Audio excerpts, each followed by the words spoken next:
Hi, I'm Pastor Shirley.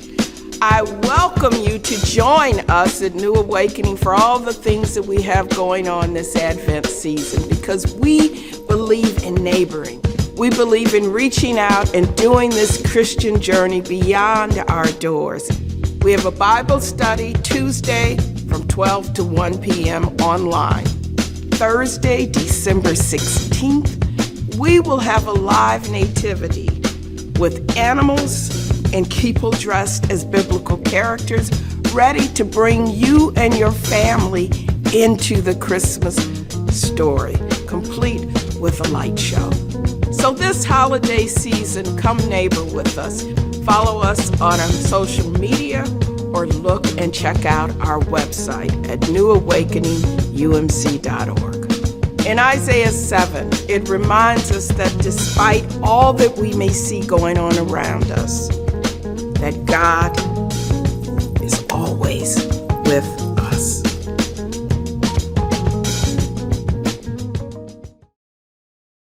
Hello, everyone, and welcome to our session of Giving Up on Perfect.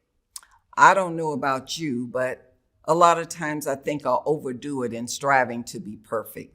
But we want to do this in relation to the Advent season, which is coming up and has started already for that matter.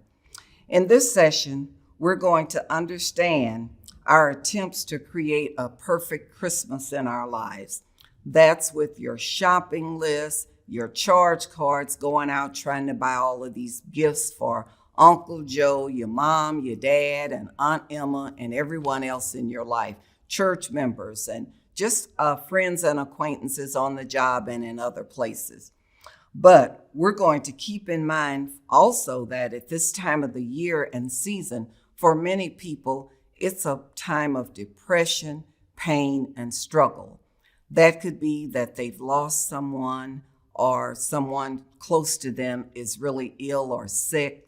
And there's so many things that are going on in their lives. It could be financial, emotional, or just plain old distress sometimes. What we're going to do is keep in mind that bad things can always happen to good people. We're going to show in relationship to Mary and her cousin Elizabeth. Mary, here she is, 12 to 15 years old, and an angel comes to her and tells her that she's going to bear a child. And she's thinking, wait a minute, bear a child? I'm engaged. I'm not even married yet. Mary was probably thinking what she should tell her parents. What could she tell her parents? But she didn't refuse because the angel told her that she had been favored. And she just got to thinking about that, thinking, I'm highly favored. If I'm asked to do this task, I should do it, regardless of what the people in the neighborhood say, what my mom and dad say. They can just look at me funny, but I'll know that I'm doing this under my own will and the will of God. The Lord said, just go and you are highly favored and you will be blessed. And that's what we want you to be, blessed at this holiday season. Think about Mary's situation though. What about Joseph? How did Joseph feel when this was going on? He's engaged to a beautiful young woman, and then here she is to give birth. He probably doesn't even believe her. Would you believe her? What are your thoughts? What would you think if that were your son or your daughter that was in this precarious situation? God never intended for us to handle these situations by ourselves.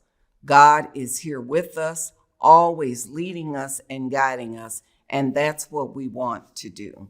So at this time, let's just thank God for this time of sharing and leading us, because we're grateful for his word and the ability to get ready for this Advent season.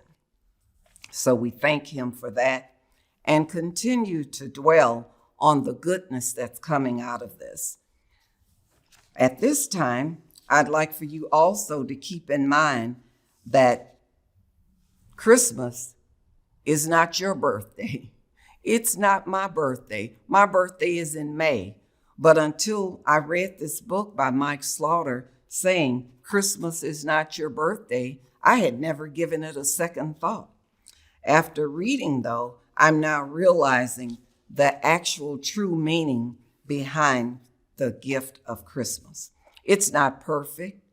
We know that the baby was born in a manger, not in a hospital, not at Barnes or Jewish, but in a manger, in a stable. There were animals there, cows, chickens, horses. Who knows what other animals were there? We know there's food probably stored there for the animals as well. So that meant there were snakes, flies, dung. So that meant there were a lot of flies there. So keep in mind that everything is not always going to be clean and sanitized. That's for you to figure out and keep in your mind. So give it a lot of thought as to what you would have done in that situation. Would you have done anything different than Mary did? Would you have protested and not did the will of God? What do you think was going through her mind? Give it some thought. Also think about what Joseph was thinking. What was he going to tell his parents? They probably thought, you don't need to marry that girl anymore. She's tainted. But we know that it's different. God can use any of our painful situations to make the best hope for someone else's miracle. And that's what this birth was going to be. And it was a miracle. There are miracles in your lives that are happening every day. You just have to look around and realize that that's what's going on. The Lord told us he would never leave nor forsake us, and we know this to be true. So there are no hardships, there's only heartships. Remember that those are always in abundance. His newness is new and with us every day of our lives, and we need to keep that all in perspective. Put away your Christmas list, put away your charge cards, and just keep things going on an even keel. And remember that this is a time of Advent. It's a time for thinking about the biblical and historical point of view, and not the point of view from the list that you've made, the things that you've got to get done, the running and the scaring. All you're going to do is tire yourself out. But if you do peace, like the Lord has given us, do the will of God, he will give you what you need during this time. Think about it. Let's talk about it some more, and let's discuss in depth more things that are going on in the giving up on perfect and trying to be perfect. We are not perfect. We never will be.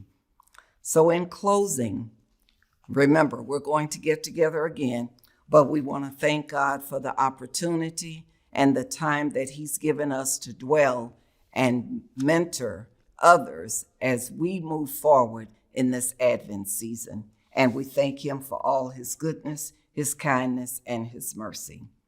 Let's get together and let's talk about it a little more. Bring your insight and bring any ideas or suggestions you have or whatever you have in your mind, how we can do this thing better and make it a perfect Christmas, but for God and not for us.